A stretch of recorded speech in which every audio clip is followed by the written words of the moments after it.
छू सकते हो अंबर को बस जुनून होना चाहिए। छू सकते हो अंबर को बस जुनून होना चाहिए। नामुमकिन नहीं है कुछ भी, बस गर्म खून होना चाहिए।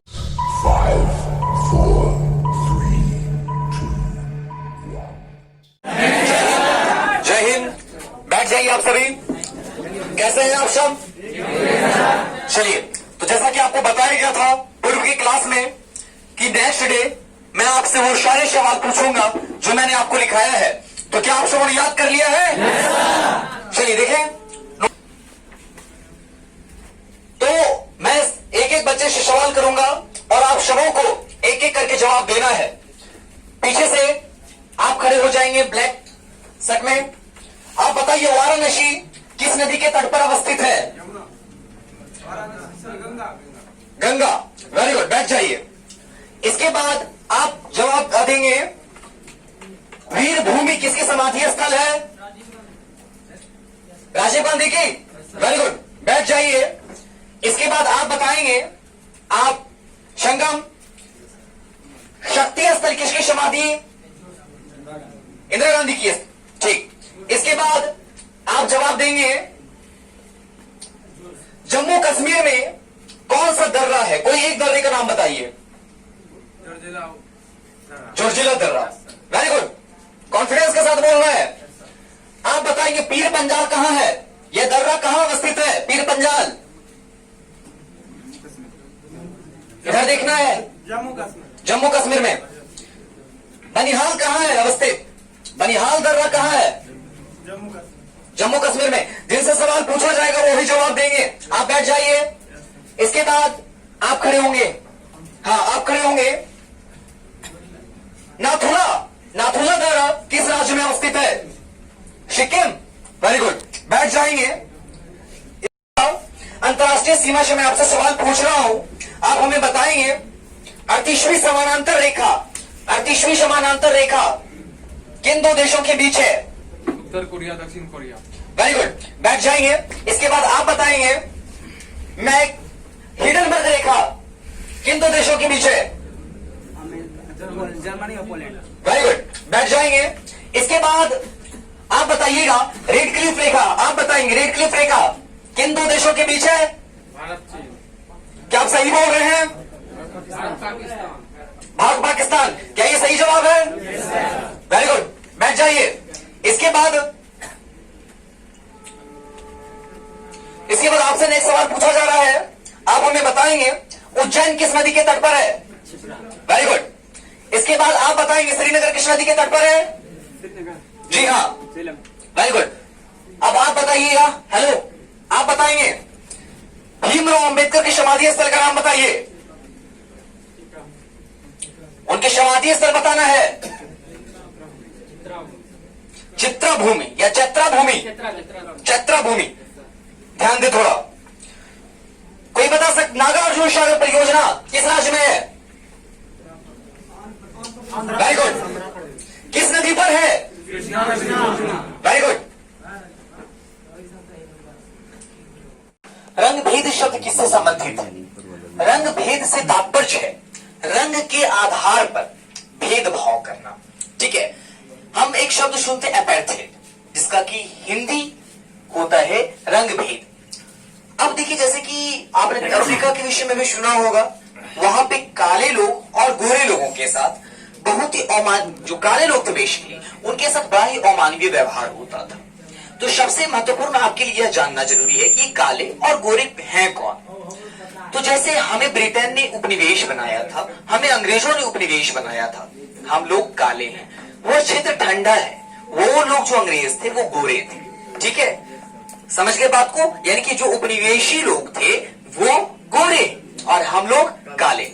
ठीक है। तो जैसे आप दक्षिण अफ्रीका के विषय में भी आपने सुना होगा कि वहां पे जो काले लोग थे उनके लिए सारा चीज अलग था। उनका समाज अलग होता था, उनका बस्ती अलग होता था, उनके लिए गाड़ियां अलग होती थी, उनके लिए सड़क अलग होता था, उनके लिए पेयजल की जो व्यवस्था होती थी, हैंडपंप्स वगैरह, वह भी अलग हुआ करता था।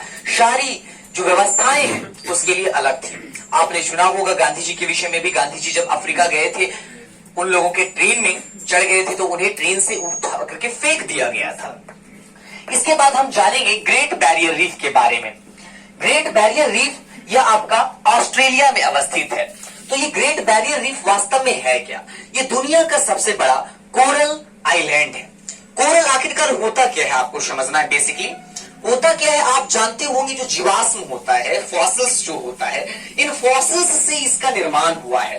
और आपको जान के आश्चर्य होगा, स्क्यूबा डाइविंग जो होता है का ये सबसे फेवरेट, वैसे लोगों के लिए फेवरेट डेस्टिनेशन है। यानी कि समुद्र के अंदर गोता लगा करके लोग आते हैं गोता लगाने के लिए। अंदर में बहुत सारा किस्म का आपको फौना और फ्लोरा, यानी कि आपको समुद्र के अंदर उगने वाले पेड़ पौधे भी आपको यहाँ पे दिखेंगे और बहुत ही सारी प्रजातियां आपको मिल जाएंगी देखने को। इसलिए यहाँ पे सर्वाधिक पर्यटक आते हैं डाइविंग के लिए। ठीक है, इसके बाद किस एकमात्र भारतीय को अभी तक अर्थशास्त्र के सेक्टर में नोबेल प्राइज मिला है? तो उनका नाम है अमर्त्य सेन। ठीक है, हमें ये जो नोबेल प्राइज के बाद किससे संबंधित है? क्रिकेट से। तो यहाँ पे जो ऑस्ट्रेलिया और इंग्लैंड के बीच जो क्रिकेट की सीरीज होती है, इसे ही हम एसेज कहते हैं। क्या कहते हैं इसे हम? एसेज। एसेज क्या है? Very good. किस दो देशों के बीच खेला जाता है? गुड। इसके बाद भारतीय संविधान के अनुसार भारत का जो प्रथम नागरिक है वह किसे कहा जाता है? हाँ, यह दर्जा प्राप्त है राष्ट्रपति को। इसके बाद आपको मैंने लिखा है नालंदा विश्वविद्यालय का संबंध किस धर्म से है? तो ये बौद्ध धर्म से इसका संबंध है। बौद्ध शिक्षा का यह बहुत बड़ा केंद्र हुआ करता था। यहाँ पर विदेश से लोग आया करते थे पढ़ने के लिए। विभिन्न विदेशी यात्री यहाँ आए बौद्ध शिक्षा ग्रहण करने के लिए। ठीक है, और इसके बारे में आपको बताया था मैंने कि नालंदा विश्वविद्यालय और भागलपुर का विक्रमशिला विश्वविद्यालय दोनों समकालीन था, कंटेम्पररी था। मतलब क्या है? दोनों एक ही काल का है। नालंदा विश्वविद्यालय की भव्यता के विषय में आपको पहले भी हम बता चुके हैं कि यह इतना विशाल था कि करीब इसमें 10,000 विद्यार्थी शिक्षा ग्रहण करते थे और करीब उन्हें पढ़ाने के लिए 1500 शिक्षक हुआ करते थे।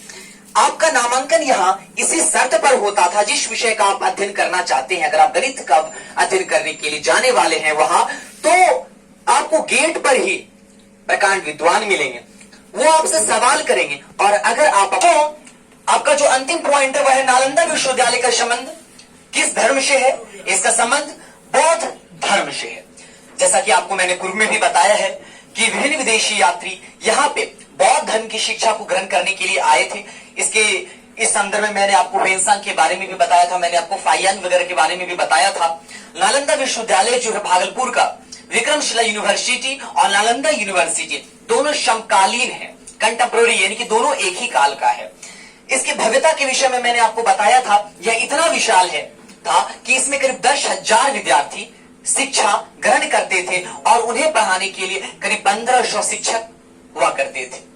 साथ ही साथ यहाँ पर क्या था कि जो बच्चे जिस विषय का भी वहां अध्ययन करना चाहते थे, तो उन्हें दरवाजे पर ही उस विषय के प्रकांड विद्वान से सामना होता था, उनसे सवाल पूछा जाता था और अगर वो अपने जवाबों से शिक्षक को संतुष्ट कर पाते थे तो ही उनका नामांकन होता था। समझ गए? इसके बाद इसका जो लाइब्रेरी, इसके बारे में कहा जाता है जब इसमें आग लगा दिया गया तो 6 महीने तक लाइब्रेरी में आग लगते रहा। तो इस बात से भी आप अंदेशा लगा सकते हैं कि कितना विशाल पुस्तकालय रहा होगा।